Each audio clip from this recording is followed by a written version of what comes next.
nom du Père, et du Fils et du Saint-Esprit, ainsi soit-il. Excellences, cher Monseigneur de Castro-Maillère, mes bien chers amis, mes bien chers frères, voici réunis pour une cérémonie certainement historique. Vos applaudissements tout à l'heure, je pense, n'étaient pas une manifestation purement, je dirais, temporelle. C'est une manifestation spirituelle, manifestant votre joie d'avoir enfin des évêques et des prêtres catholiques qui sauvent vos âmes, qui donnent à vos âmes la vie de notre Seigneur Jésus-Christ par la doctrine, par les sacrements, par la foi, par le saint sacrifice de la messe, vie de notre Seigneur dont vous avez besoin pour aller au ciel et qui est en train de disparaître partout dans cette Église conciliaire qui suit des chemins qui ne sont pas des chemins catholiques et qui mènent tout simplement à l'apostasie. C'est pour cela que nous faisons cette cérémonie. Loin de moi de m'ériger en pape. Je ne suis qu'un évêque de l'Église catholique qui continue à transmettre la doctrine, constatant cette volonté ferme des autorités romaines actuelles de réduire à néant la tradition et de ramener tout le monde dans cet esprit de Vatican II et cet esprit d'Assise, nous avons préféré nous retirer. C'est pourquoi j'ai envoyé une lettre au pape en lui disant très clairement, nous ne pouvons pas, malgré tous les désirs que nous avons d'être en pleine union avec vous, étant donné cet esprit qui règne maintenant à Rome et que vous voulez nous communiquer, nous préférons continuer dans la tradition, garder la tradition, en attendant que cette tradition retrouve sa place à Rome, en attendant que cette tradition retrouve sa place dans les autorités romaines, dans l'esprit des autorités romaines. Ça durera ce que le bon Dieu prévoit.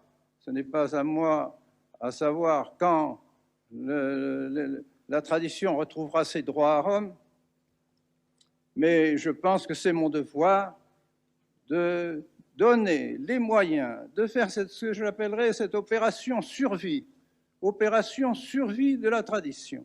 Aujourd'hui, cette journée, c'est l'opération survie. Et si j'avais fait cette opération avec Rome, en continuant les accords que nous avions signés et en poursuivant la mise en pratique de ces accords, je faisais l'opération suicide. Alors je ne peux pas, il n'y a pas de choix. Je suis obligé, nous devons survivre. Et c'est pourquoi aujourd'hui, en consacrant ces évêques, je suis persuadé de continuer de faire vivre la tradition, c'est-à-dire l'Église catholique. Vous savez bien, mes bien chers frères, vous savez bien qu'il ne peut y avoir de prêtre sans évêque.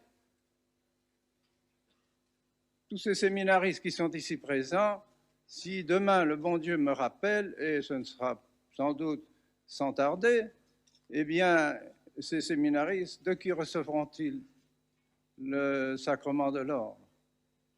Des évêques conciliaires, dont les sacrements sont tous douteux, parce qu'on ne sait pas exactement quelles sont leurs intentions. Ce n'est pas possible.